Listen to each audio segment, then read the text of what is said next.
In the last video, I talked a little bit about the differences between different kinds of microscope slides and why it's important to use a petrographic slide, or at least load your biological slides in a way that uses only the space that would be available on a petrographic size slide. And the reason is because it allows us to be much more efficient with our time on the ICP-MS. We can get a lot more done for a lot less cost.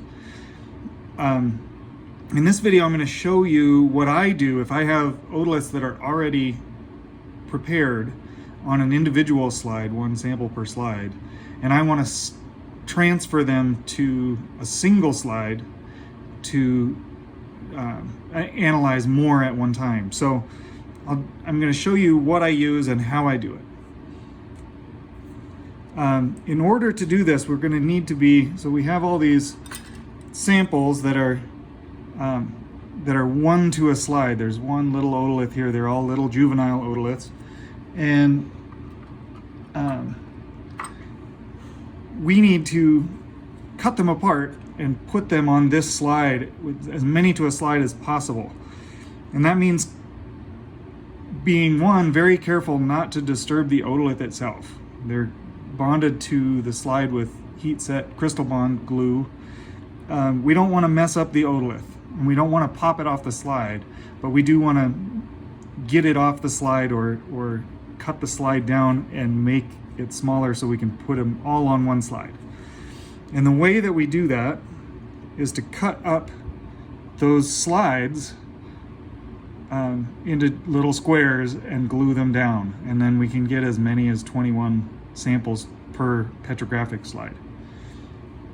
To do that, we need a few things. We're going to use gel super glue to glue them down. You could use other things. Obviously, it's hard to do with crystal bond because you don't want to heat it up again, the otoliths that are already there.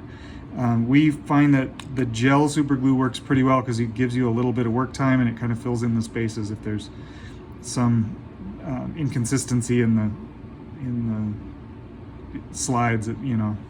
It will find those cracks and stuff and glue things down a little bit better.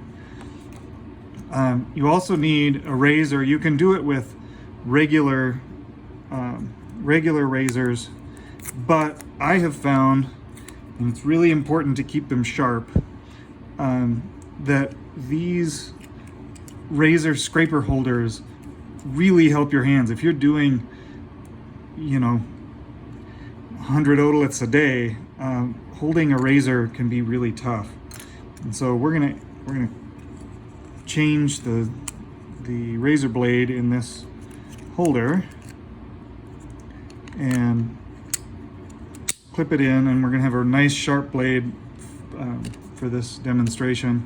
We're gonna need tweezers to manipulate things. You need a good carbide scribe. You can get these at the hardware store or online.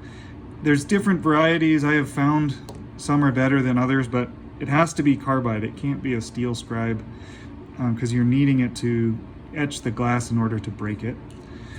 You need a good straight edge. This is just a piece of metal, but it's nice and thin, so I can get in there with the edge of the carbide scribe. And then you need a piece of metal for breaking. It could be the same straight edge you use, but this is actually a wrench for our lapping wheel, but it's just thick enough to give you a little bit of distance to push down on the slide to break it. So this is my breaker. I also have this brass rod or brass square tube. It's nice and stiff and it has a straight edge, and I use it sometimes. I might show you, but you can use it kind of as a scissors to break the slide if it breaks wrong for you. So I'm going to show you how I do this, and hopefully this will allow you to, if you have samples one to a slide or just a few to a slide, you can cut them down and get a bunch of slides per otolith this way. Okay, so this is our otolith. I'm going to zoom in a little bit. Hopefully you can see what I'm doing. And the first thing we need to do is, oh, that was upside down. The first thing that we need to do is clear the crystal bond away in the square we're going to cut. We need to make sure that we're not scraping through crystal bond with this thing. You can do it, but I have found that scraping like this, sometimes it will pop all the crystal bond off and the whole otolith will come off and it's a mess. This way, I've found I haven't ever lost an otolith. So the thing to do, you don't want to cut straight down, but you want to find your square that you're gonna, oh, and here's the other piece that I missed. You need to have some sort of a guide. These black squares are 5 millimeters-ish per side, and that gives me something to use as a guide when I'm cutting away the crystal bond and when I'm cutting the slide. So I'm gonna hold it down straight, and then when I put the razor blade down, I'm gonna put it down at an angle, not straight up and down, but at an angle, out away from the otolith. And this keeps it from popping the crystal bond up that the otolith is attached to, and just gets rid of the crystal bond that we don't want. So I'm gonna just press down and just get rid of that crystal bond there, and that crystal bond there, and over here, and then come around and do this side. So now we've got a nice square around our sample. Okay, so now we can come in with our straight edge, and you want to give it just a little bit of space away from that crystal bond so that you're not, again, scratching it with the carbide scribe. Get it lined up, and then take your scribe and make your mark along the slide. And if it's nice and sharp, it'll make a good line just like that without too much effort. You don't want to have to push down too much or you'll break the slide, and it never breaks the way you want it to when it breaks accidentally. So we're going to do that on both sides. Okay, and then I just do the short lines like this, just freehand. You can use the ruler, but I've found it isn't really necessary. Okay, I'm gonna move my pad out of the way just a little bit and bring my breaker in. Okay, and I'm gonna always keep the otolith on top of the breaker. You don't want to be pushing down on the otolith. So I'm going to line up one of my lines over the top, and I'm going to hold down the otolith so that it's not moving for sure. And then I'm going to give, once this is all down hard, I'm just going to give it a little tap and break that piece of the slide off. And then I'm going to turn it around. You could push down on the otolith, but that risks breaking the otolith a lot more than this does, where you get it lined up, hold down that otolith real nice and tight, and give it a tap like that. See, and it'll often break in a curve like that on this second one, but that's fine because it's staying away from the otolith, which is what we care about. And then you can break off these other ends, and I'm going to show you really quickly what I do with this brass bar. I'm going to zoom out just a little bit. This is not what you would normally use it for. Actually, let's break this. So this, I'm just going to break up off these little tabs. Right now, these break off real easy.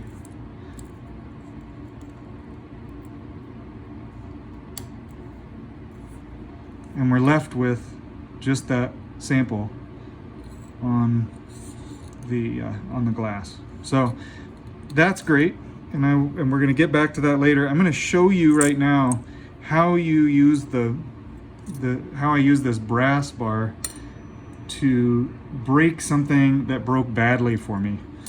So on this piece, you can see that this didn't break quite perfectly. It didn't go along this line. Imagine that was next to our otolith. We'd want to get rid of that so that we're not wasting space on the slide. So you can hold down the slide, get that line, that etched line right on the edge of our breaker piece, and then you hold this like a pair of scissors over the top. Hold one side down and then tap it like that, and it will break cleanly, even though it often makes a bunch of shards, but it will break cleanly along the otolith. So you can break that clean even if the break isn't perfect the first time. Okay, so now we've got our otolith sample right here, and use this so you can see. And I've already drawn out, kind of roughed in the areas that we shouldn't put a sample on based on what parts are going to be hidden underneath the guides of the sampler tray in the ICP-MS. So I'm going to put it in here, and you always want to you have to know, you have to keep an Excel spreadsheet or some other record of where things are on the slide, because you can't easily put a bunch of information on when it's full of samples. So this for me is position 1. I always start the bottom left, go this way, do another line and another line, and so it's 1 through 7, 1 through 7, 1 through 7 to 21.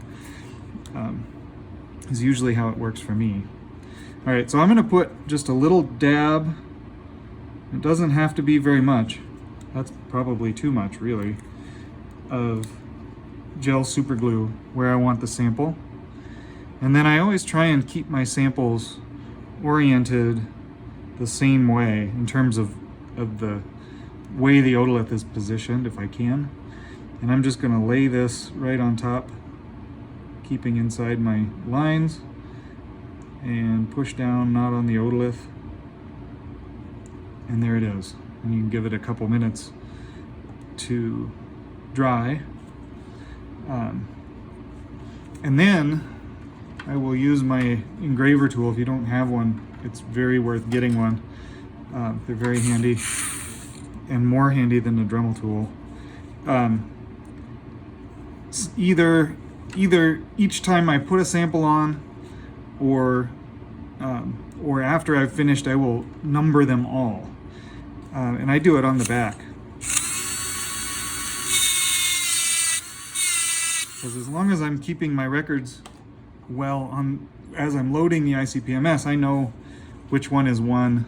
I've made myself a map of the slides, but this way I permanently have a sample number on the back, and then this might relate, sample number 1 from slide number X. This might be slide 1, number 1. I have a permanent record of that might, and sample 1 might be some longer unique identifier, but it maps it to where it is on the slide, so you always know. So that is how we do it, and if you do it correctly, you can get a lot of samples on one slide. And I haven't pushed it too far, and I can get 21 per slide. It's possible you could get more, but I don't want to get too close to the otolith and risk ruining them. So this is as many as I have gotten so far. Anyway, I hope this helps, and I hope that it helps you get as many samples on the slide as possible. Thanks for listening.